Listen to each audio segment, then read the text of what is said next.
Welcome to whoregon, where the white men destroy all of nature.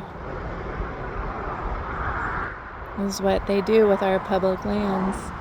They sell it to timber companies and then keep the public out, chop down all the trees, destroy the ecosystems, make it into fodder for fire. Welcome to whoregon, where we sell our souls for $1.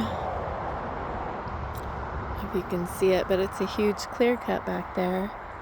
That's what the white men do to nature.